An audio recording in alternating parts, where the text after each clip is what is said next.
Standards have to do with demonstrability, accountability, responsibility, embodiment, and lineage. 99 out of 100 times, someone manifesting presence does so because of a lineage that came from, that was authentically giving them the experience of presence so that they could recognize it in their own being. 99.9% of the time. It cannot be the reverse, like all these places I just named, like Berkeley, Sedona, all these places where all these spiritual kooks accumulate. Telluride, right? So you know where these places? Mm-hmm. And it can't be that everybody's having spontaneous recognition and waking up. No, it's part of a mass hypnosis, and no one is around to really call a spade anymore about it, because if we do, you're a bad person. Me, I'm terrible. This is me. What I'm saying right now in the video, for everybody watching this on Facebook, YouTube, all around the world, I must be so arrogant. I must be so horrible. Yes, I'm arrogant. Yes, I'm an egotist. Say whatever you want. But I know what a standard is. I know what presence is. It was my guru and I trained. She trained me. I know. And I know that 99% of people out there are charlatans. And why not say it? Because everything falls down with no more standard. Isn't it true? Mm-hmm. What will happen when the Japanese carpentry is gone? The wood carpentry that built the biggest pagoda in the world, Kukai's pagoda, massive, only wood, no metal. Like, it's already gone from Europe. What happens when they lose it? That's the last culture in the world that has it. You know how long it'll take to reproduce that? If ever we're ever interested, we can slow down enough to actually do something of value like that again. Standard's gone. Masters who transmit it, gone. It's the same thing with essence presence. All the crafts, all these warrior craft, making craft, etc., are to bring out presence, essence. Why is Dharma unique amongst these crafts? It's the craft of essence itself. It's not something else we do to make essence. It's not better because of that. It just keeps the ultimate standard.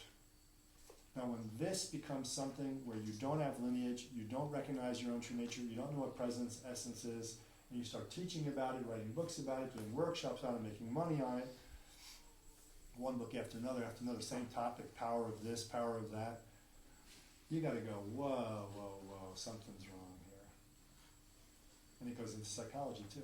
What starts out as maybe an authentic desire to help people to be a psychotherapist, with no exposure to anything of presence, anything of essence through that whole education.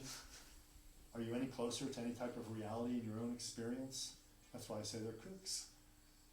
No, it's a mean way to say it, but I want to make a point. I'm picking these words. These are not flying out because I'm a New York profanity person. These are seriously chosen words, kooks. Because there isn't the real kind of training. Do you know, in Ayurveda, in the old world, when you're going to be a Vaidya, a doctor, it isn't a number of years or how many times you've chanted the sutras that makes you the doctor. It's when you're a doctor, you're a doctor. You may never be a doctor. Train your whole life.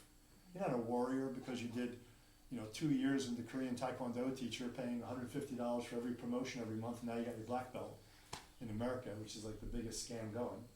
No, you're a warrior because your warrior guru said, now you're a warrior. You have enough presence, essence in what you're doing that you can cultivate it and possibly pass it on to somebody. Not anymore. No standard. If someone talks like that, they're no good. They're arrogant, they're whatever.